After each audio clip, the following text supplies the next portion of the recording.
In large part due to the Brittany Griner situation, people have been paying closer attention to the WNBA this year than they have in any year prior. But unfortunately for the WNBA, that's meant that they've had a lot of negative attention as well, because people are seeing these stories that probably would have just slipped through the cracks before, especially regarding Brittany Griner's team, the Phoenix Mercury. They're playing miserably this year. Their head coach has already been fired. And now Brittany Griner, after taking basically a year off from basketball, in a prison cell in Russia after illegally bringing drugs into the country, she now needs a break because her mental health is just not okay. So she's taking time off. And now you have another member of the team who is slamming the WNBA team, the Phoenix Mercury. Mercury's Skylar Diggins-Smith slams team for refusing to acknowledge her during maternity leave.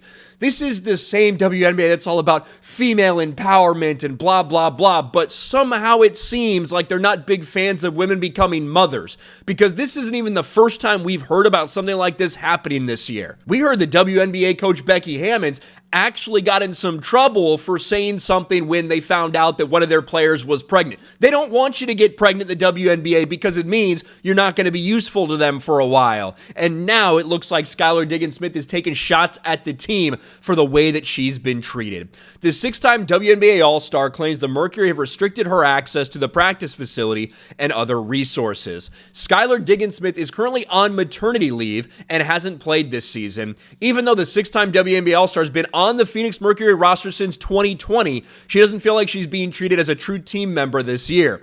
The guard turned 33 on Wednesday, but a Mercury fan noticed the team official social media account did not wish her a happy birthday. Diggins-Smith noticed it too. Quote, "They're not going to acknowledge me this year, and it's okay, guys. We're not affiliated unless it's the checks per management.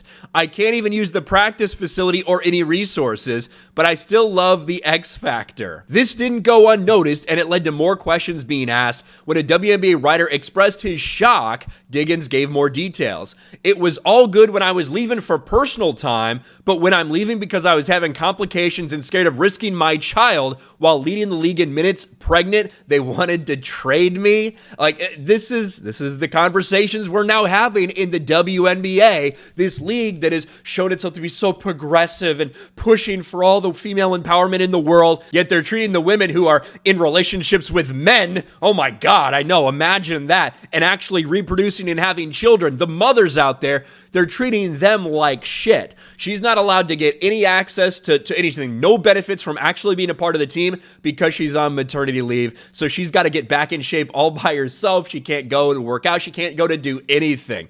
That's what Skylar Diggins is saying right now. She did give some more details over here. Sadly, no massage therapist, chiropractor, chef, strength condition, nutritionist, accessibility, etc.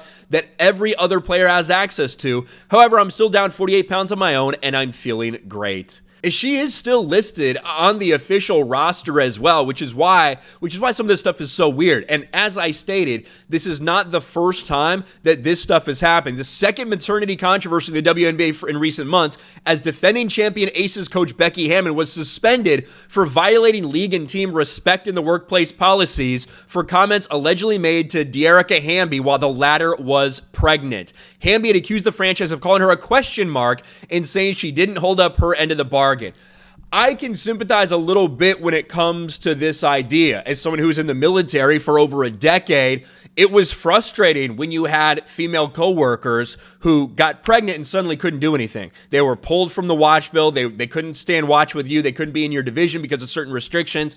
And all of a sudden, you were fucked without that person. So I do get that, and I kind of understand that. But at the same time, if you're going to be pushing for girl power and all this stuff, one of the most important roles of women on this earth is to give birth and be mothers. And it looks like the WNBA is not very supportive of that. They'd probably like it if all of their fucking players were lesbians, which, I mean, they're probably halfway there anyway. What do you guys think about this? Let me know in the comments section below. Smash a like button, subscribe to the channel, ring the bell for notifications, share this video out there, and I'll talk to you later.